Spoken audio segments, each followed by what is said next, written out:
하나님께서 사람을 이제 만드실 때에 얼마나 신묘하게 만드셨는지, 모를 때는 몰랐지만은 알게 되어지면은 정말 참 기가 막히다. 그래서 잘 모르는 사람들이 자꾸 엉뚱한 소리를 하지, 자꾸 알게 되어지면은 하나님을 믿을 수밖에 없다는 것을 깨닫게 되어집니다. 지금 이 순간에도 우리 몸 속에서는 세포라는 것이 1초당 1500만 개 이상이 살기도 하고 죽기도 하고, 끊임없이 우리 안에서 세포가 새로운 생명을 얻음으로 통해서 우리가 건강하게 살 수 있도록 하나님께서 그렇게 만들어 놓으셨다라는 겁니다.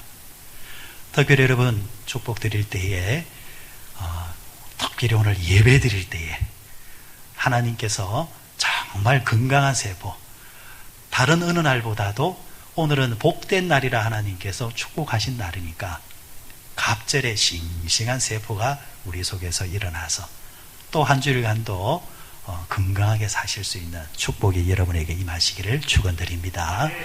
우리 안에는 또 혈관이라는 게 있잖아요. 혈관이라는 게. 저는 사실은 1m 6, 70이 조금 안 됩니다.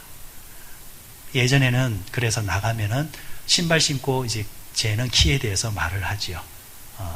그런데 알고 봤더만 내 안에는 이 혈관이라는 게 모세 혈관까지 합치니까 10만 킬로 이상의 혈관이 내 안에 있더라고요.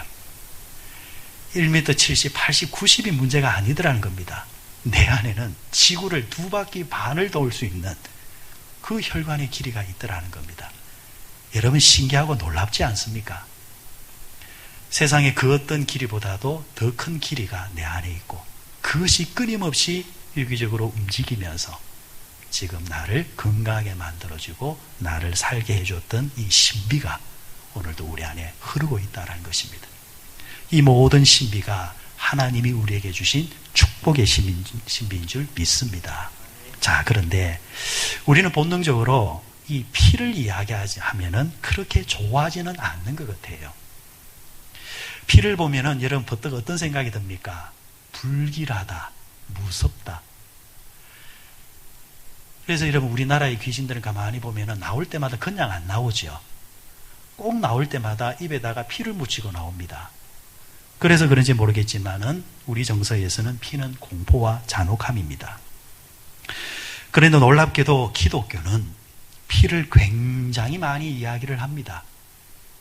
어떤 면에서 잘못 이해하면 피를 좋아하는 종교로 비춰질 수 있지요. 그래서 과거 초대교회가 로마로부터 핍박을 받을 때의 모습을 가만히 보면요, 지금도 그렇지만 성찬식을 거행하게 되어지면 그 전에 우리는 포도즙을 나눕니다. 그런데 이 모습을 오해했던 로마는 기독교인들은 피를 나누어 먹는 집단이다 해서 오해를 하고 박해를 하기도 했습니다. 그리고 과거 북한에서 예수를 믿다가 잡혀서 고문을 당하고 고난을 당했던 목사님들과 성도들의 이야기를 들어보면은 공산주의자들은 고문을 하면서 이렇게 말을 했다고 합니다.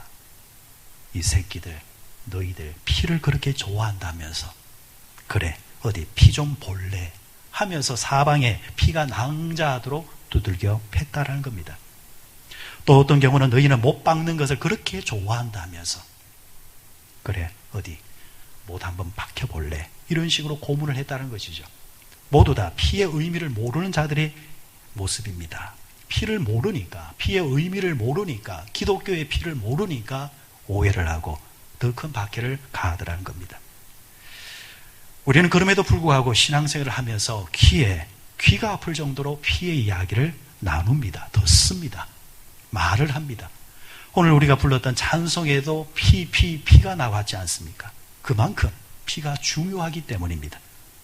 성경에 보니까 피라는 단어가 얼마나 많이 나오는가 보니까 420회 이상 피라는 단어가 나옵니다. 그 중에 레위기에 보니까 80회 이상 피라는 단어를 사용하고 있습니다. 그만큼 중요하기 때문입니다. 제가 어릴 때만 하더라도 여러분들도 기억하실 줄 믿습니다. 우리나라 모든 성경은 그 겉의 모습이 빨간색이었습니다.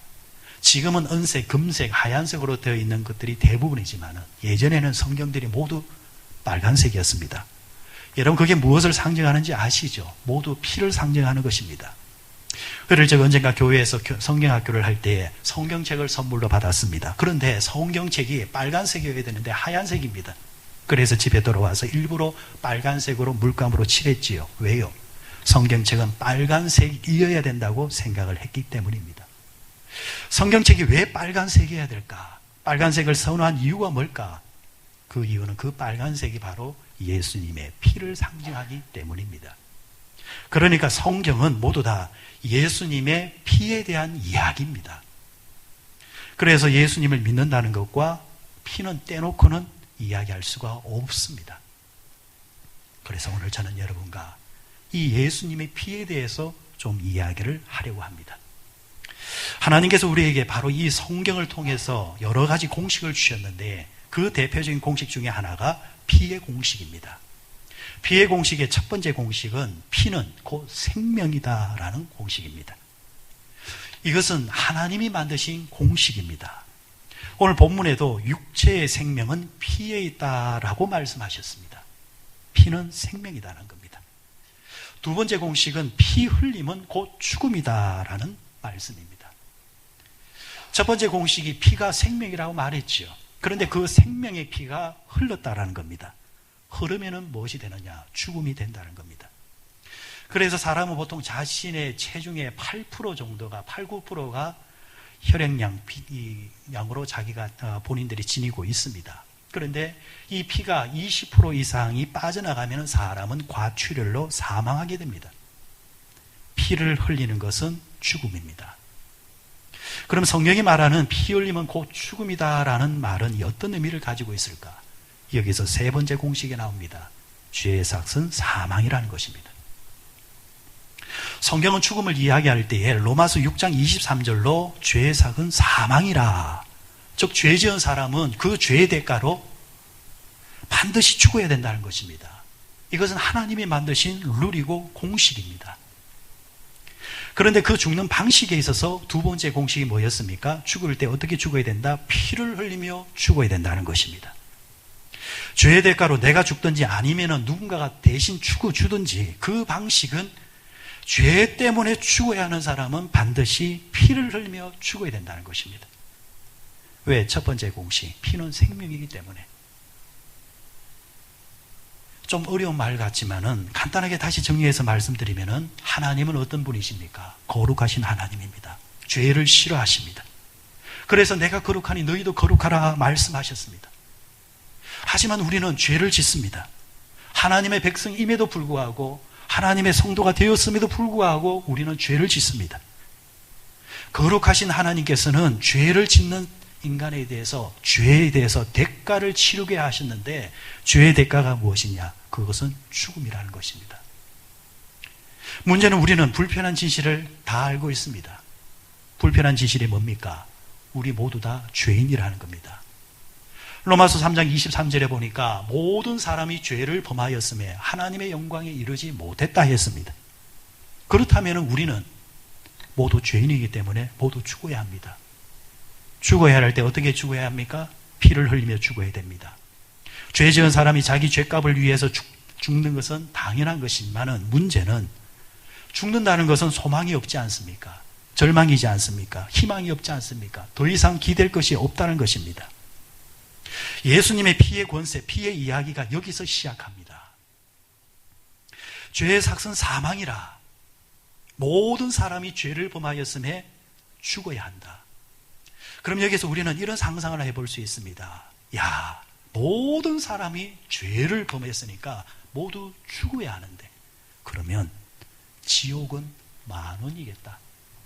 반면에 죄 없는 자가 들어가는 천국은 모든 사람이 죄를 지어서 지옥 가야 되고, 그럼 죄 없는 자가 천국 가는데 천국은 미분양된 아파트처럼 천국은 있지만은 사람이 없겠네. 여기서 문제가 있습니다. 하나님이 잔인하셔서 이놈들, 내가 그렇게 죄 짓지 말아야 했는데, 죄 지으면 사망이라 했는데 알면서도 뻔뻔스럽게 죄를 짓고 있어, 죄를 지어서 이 인간들은 동정할 것이 없다. 지옥을 더더욱더 확장해서라도 이 인간들 다 집어넣어라. 그러면은 끝날 건데, 하지만 하나님은 그렇게 하기를 원치 않으십니다. 하나님은 지옥을 만드신 분이기도 하지만은 동시에 천국을 만들어 놓으셨습니다. 하나님은 천국을 지어놓고 텅텅 비는 것을 원치 아니하십니다.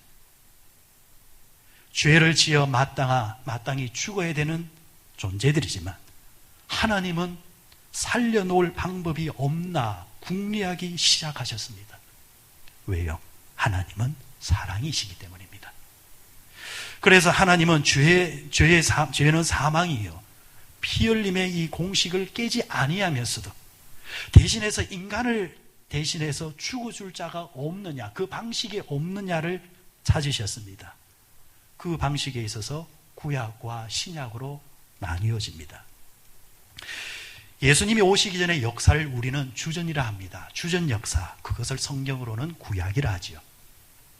구약 시대는 사람이 죄를 범하면 그 사람을 대신해서 대리로 짐승이 죽을 수 있도록 하나님이 허락하셨습니다.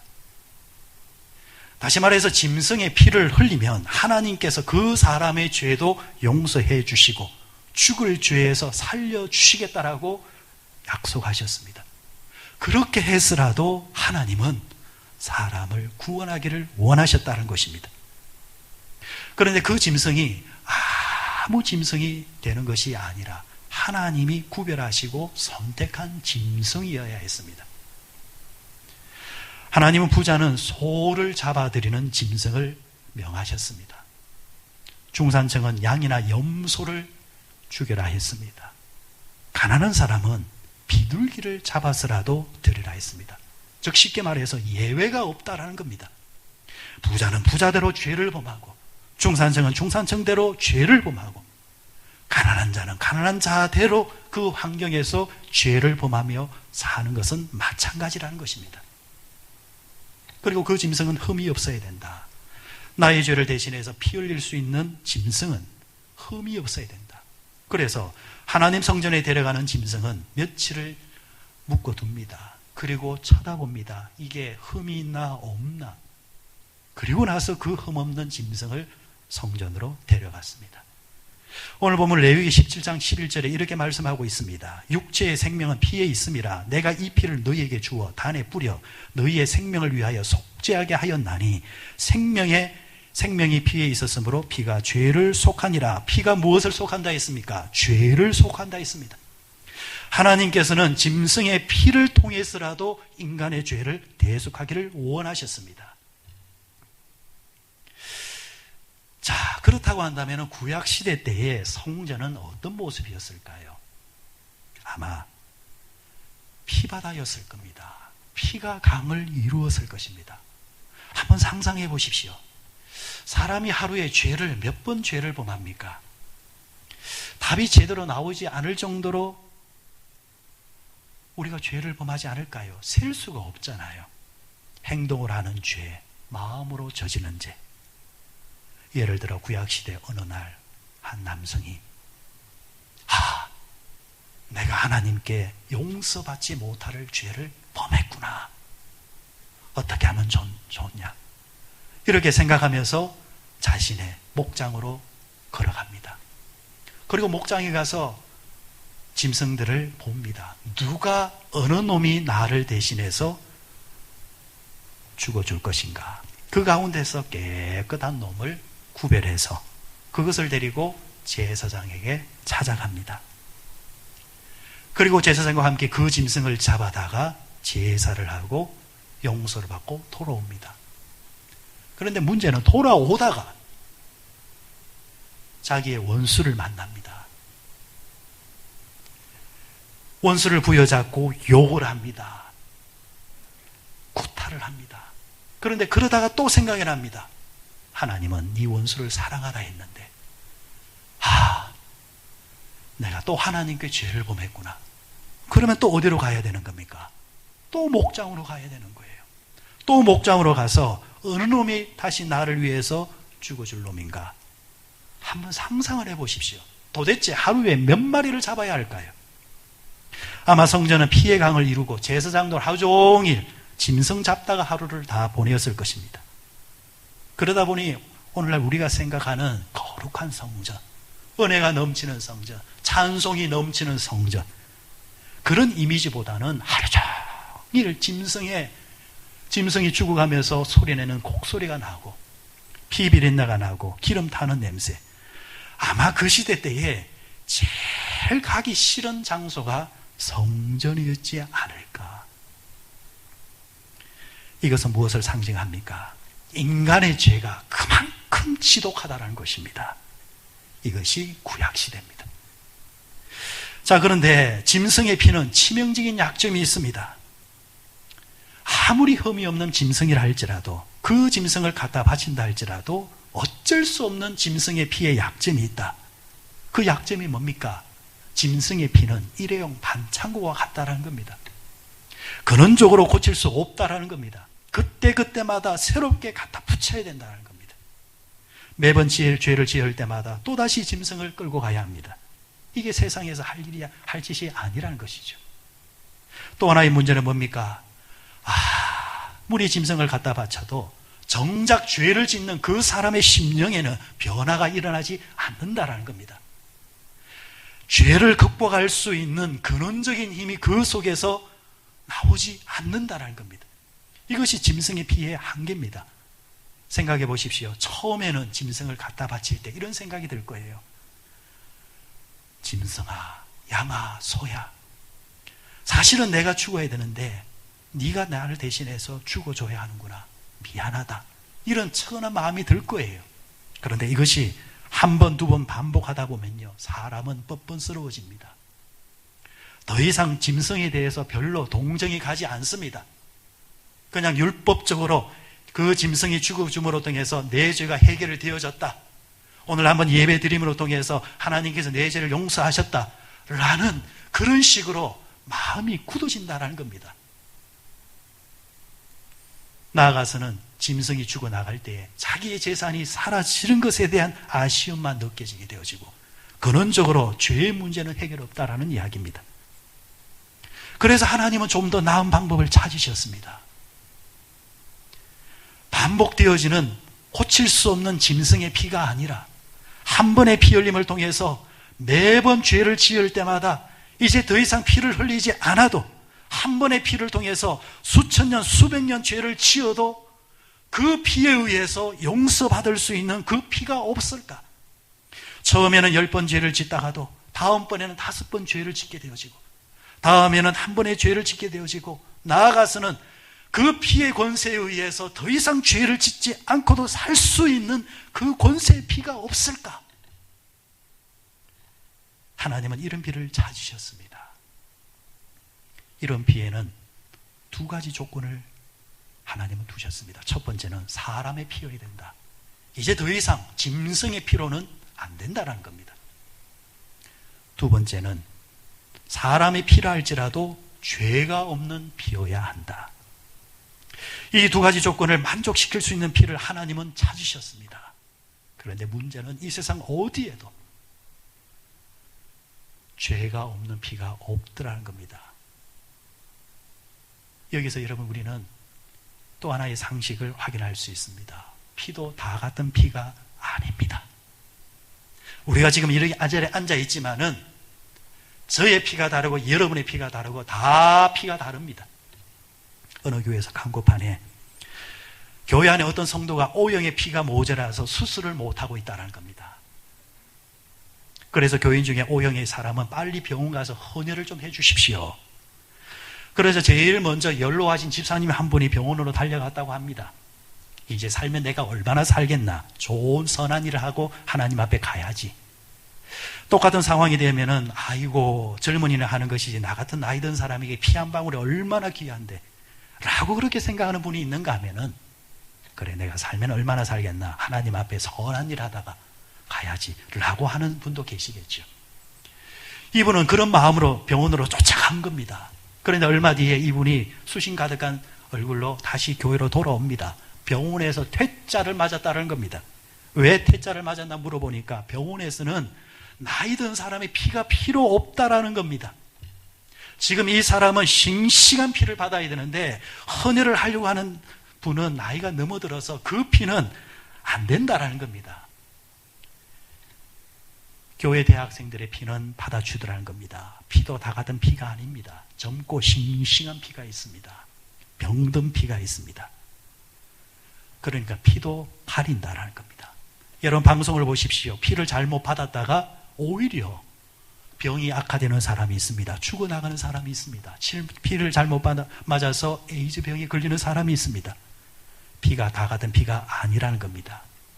육체를 살리기 위해서 꼭 필요한 피가 따로 있습니다. 우리의 영혼을 살리기 위해서 꼭 필요한 피가 따로 있다는 겁니다.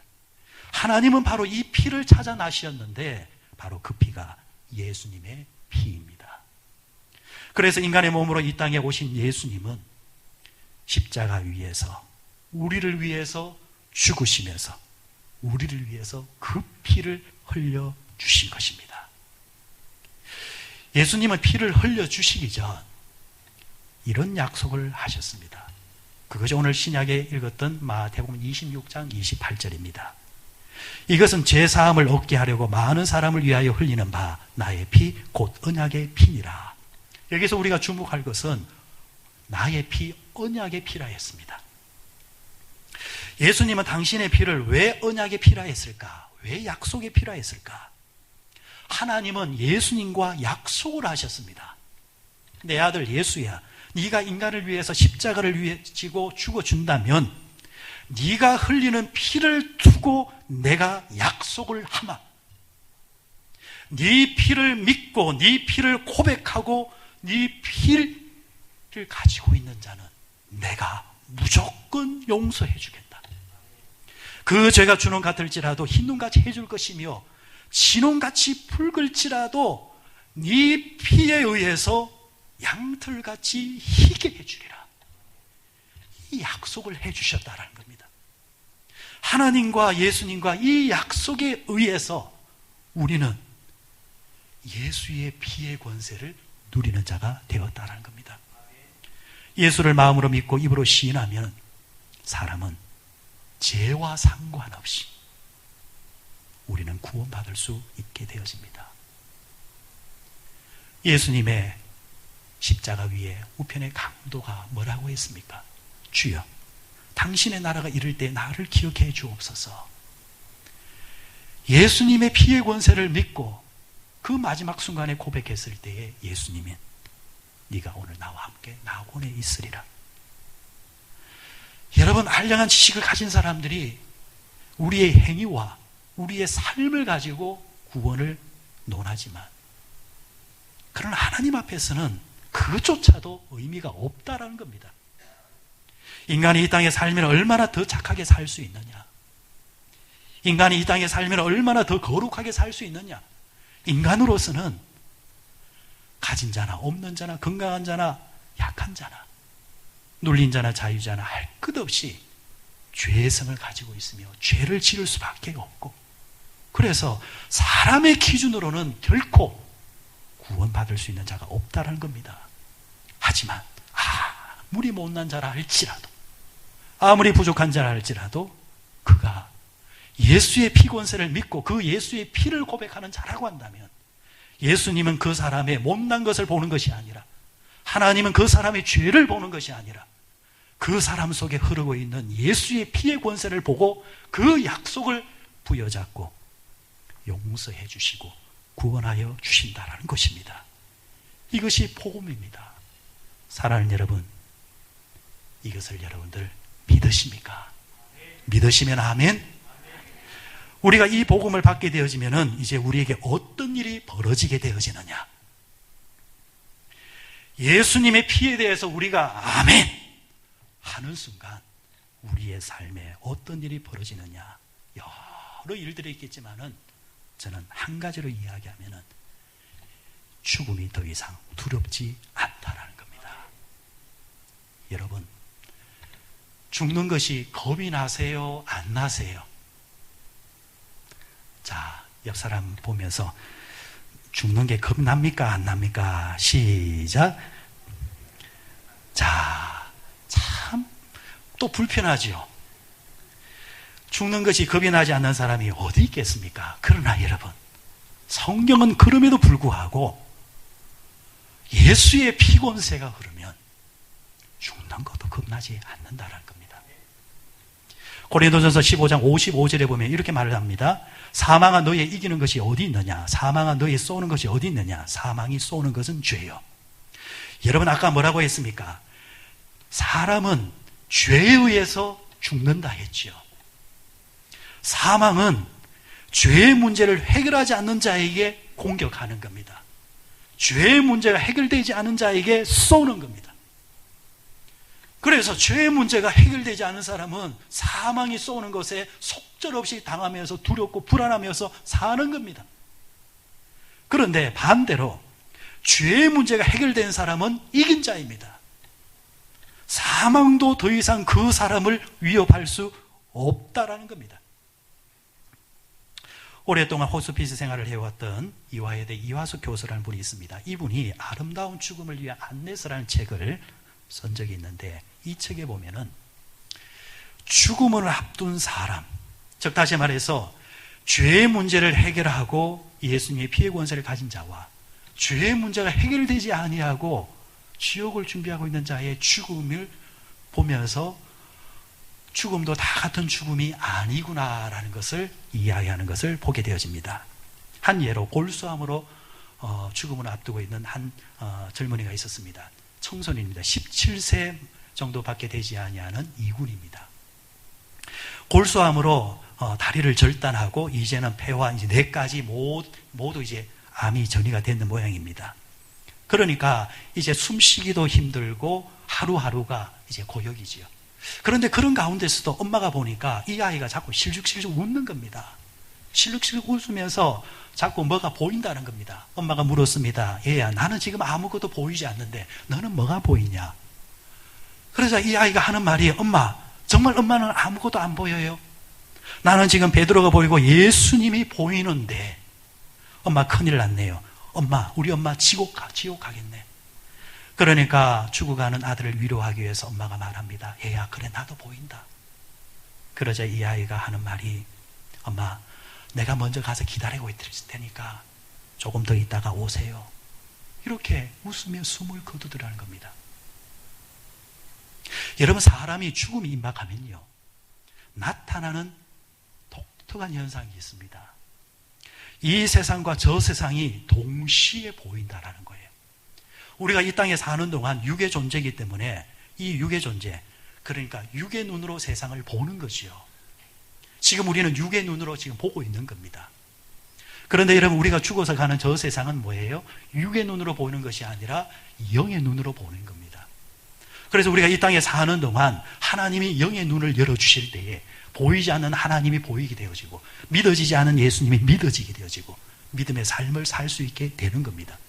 그래서 영 안이 열린다 안 열린다가 믿음 생활에서 그만큼 중요한 겁니다. 그런데 이 두 세계가 동시에 보이는 시간이 있다는 것이죠. 저는 이것을 이렇게 비유하고 싶습니다. 우리가 장갑을 꼈습니다. 이제 장갑을 벗으려고 합니다. 장갑을 껐다가 벗을 때에 그 잠깐의 시간, 찰나적인 시간이 있습니다. 우리가 이 땅에서의 삶을 정리할 때에, 이제 이것을 벗을 때에 이 땅과 저 땅이 동시에 우리에게 보여질 때가 있다라는 이야기입니다. 이때 천국이 보이는 사람은 평안이요, 기쁨으로 죽음을 맞이하게 됩니다. 그런데 이때 천국이 보이는 것이 아니라 지옥이 보이는 사람은 괴로움이요, 그 순간이 정말 사망인 것입니다. 저는 3주 전 중고등학교 시절부터 친하게 지내었던 한 친구를 천국으로 보내었습니다. 죽기 전에 한 달 전에 함께 만나서 즐겁게 식사를 하고 격려하면서 보내던 친구가 갑자기 찾아온 담도암, 급성 담도암으로 병원에 들어간 지 2주 만에 명을 달리했습니다. 7월 5일 주일 아침에 친구 목사님이 친구 아버지 목사님이 저에게 전화가 옵니다. 주일 아침인데 왜 전화하셨을까 받아보니까 하시는 말씀이, 친구가 이제 곧 운명하게 될 것 같으니까 오늘 시간 봐서 한번 들려서 얼굴 보라는 겁니다. 주일 예배를 다 마치고 급히 오후에 울산대병원으로 올라갔습니다. 병실에 도착했을 때 친구는 이제 숨이 넘어가는 직전이었습니다. 서둘러서 양가 부모님과 그리고 친구의 아내와 함께 임종 예배를 드렸습니다. 임종 예배를 드릴 때에 자식을 먼저 보내는 아비의, 어미의 마음이 얼마나 크겠습니까? 남은 아내의 마음이 얼마나 낙심되겠습니까? 그런데 그 집에 있던 딸아이가 전화 한 통을 엄마에게 합니다. 차마 아버지의 죽음을 보이고 싶지 않아서 어린 자식을, 뒤늦게 얻은 자식을 집에 둔 것입니다. 그런데 집에 있던 딸아이, 6학년 딸아이가 엄마에게 전화를 한 것입니다. 딸은 엄마에게 이렇게 말합니다. 엄마, 아빠 지금 천국 갔어? 차마 아빠가 죽었다고 말을 못하겠습니다. 왜? 그런데 딸아이가 수아가 이렇게 말합니다. 내가 지금 침대에 누워있으니까 침대 밖으로 보이는 창문 사이로 하늘이 보이는데 많은 양들이 하늘로 올라간다는 겁니다. 그런데 그 양들 사이에 아빠 양이 같이 있다는 겁니다. 아빠 양이 하늘에 올라가니까 아빠가 하나님이 이제 데려가셨구나 싶어서 전화를 했다라는 이야기입니다. 하나님은 어찌 보면은 그 딸아이를 위로하기 위해서 그 딸아이의 영안을 열어주시는 모양입니다. 그런데 놀라운 것은 친구가 운명하는 시간과 그 딸아이가 환상을 본 시간이 일치합니다. 다시 운명을 달리한 친구의 얼굴을 보았습니다. 시신을 보았습니다. 그런데 그 얼굴은 병안입니다. 그를 지켜보는 자들의 얼굴이 일그러졌을 뿐이지 정작 죽은 자의 얼굴은 이미 천국이었습니다. 천국으로 올라간 자의 얼굴이었습니다. 반대로 이런 경우도 있습니다. 이 책에 보니까 김연준 씨라는 분이 계십니다.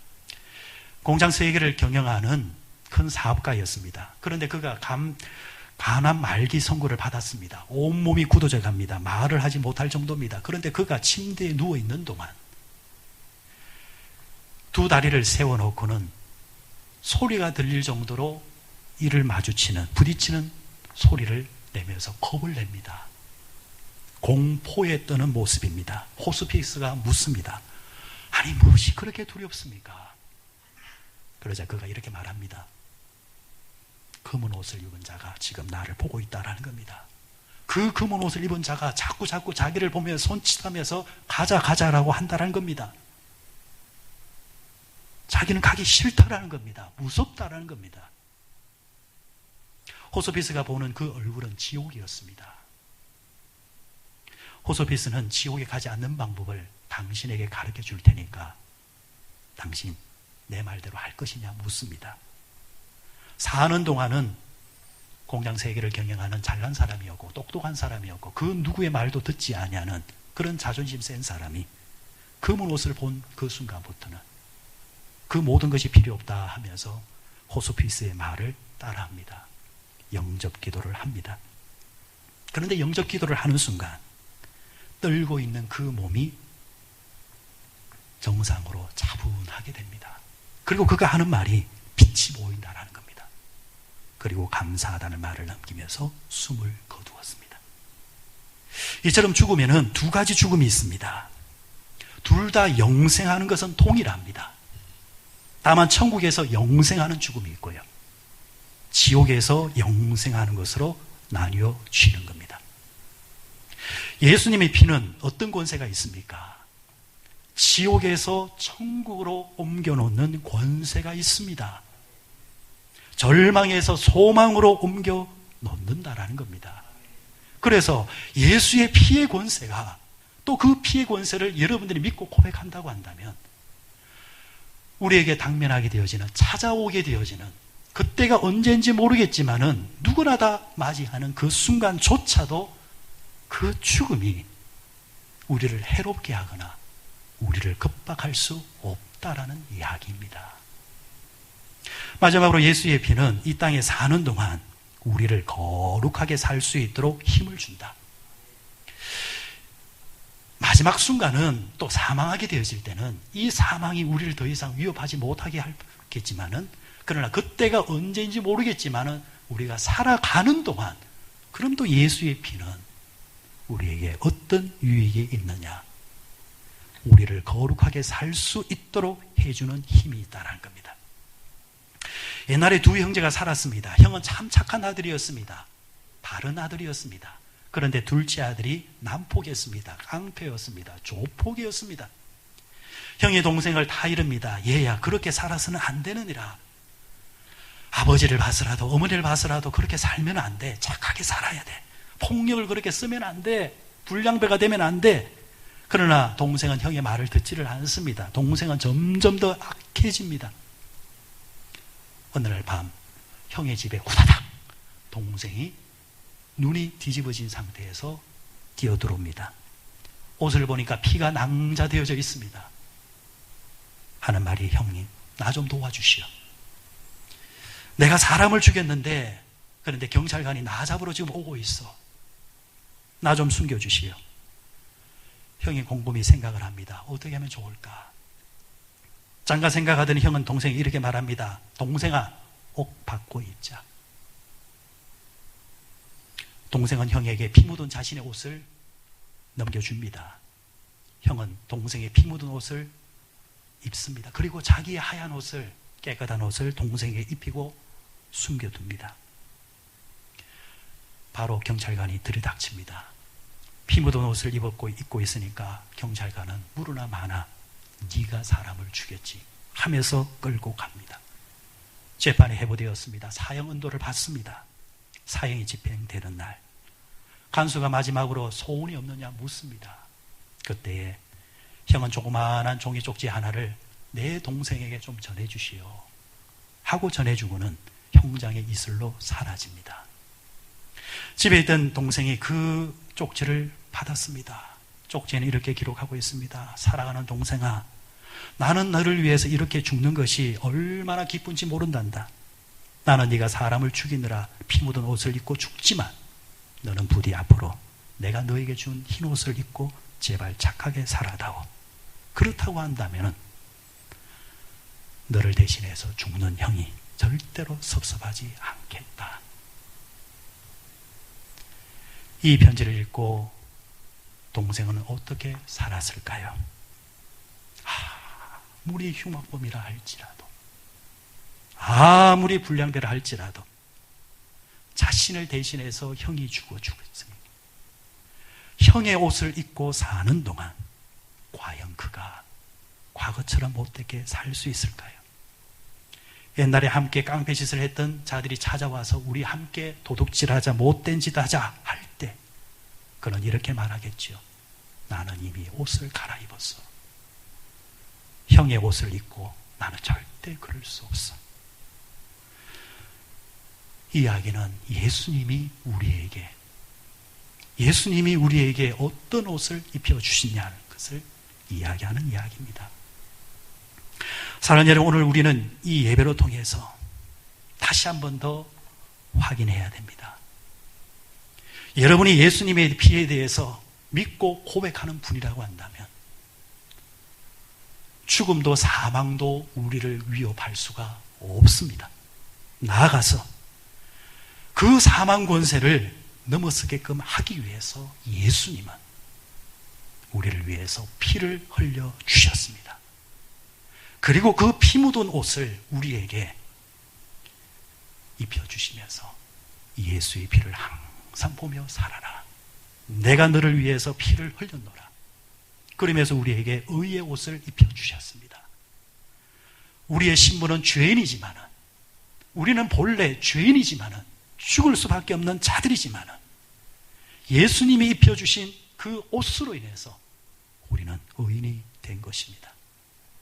이것을 고백하고 이것을 믿는 자라고 한다면 우리는 세상에 나가 살면서 인간으로서는 극복할 수 없는 죄의 문제도 우리는 극복할 수 있고, 세상 한가운데 살더라도 세상의 문화와 세상의 가치관, 그런 것에 쫓아가는 자들이 아니라 하나님이 말씀하신 말씀의 가치관과 그 삶을 살 수 있는 자들이 될 수 있는 줄 믿습니다.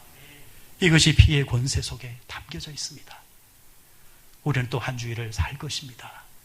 사랑하는 여러분, 이미 우리에게는 이 권세가 주어졌음을 믿고 고백하면서 죄 지을 자리에서도 죄 짓지 아니하고 죄의 유혹이 오더라도 예수의 피로, 권세로 그것을 물리치면서 세상 한가운데서 믿음으로 살 수 있는 우리 성도들, 그런 한 사람 한 사람들이 모아질 때에 세상은 또 바뀌게 될 것이고, 우리 성도들이 피권세가 나아갈 때에, 세상의 피권세가 흐를 때에 바꿀 수 없는 것을 바꾸게 되어지고, 고칠 수 없는 것을 고치게 되어지고, 사망 같은 세상이 천국을 또 이루는 권세가 있을 줄 믿습니다.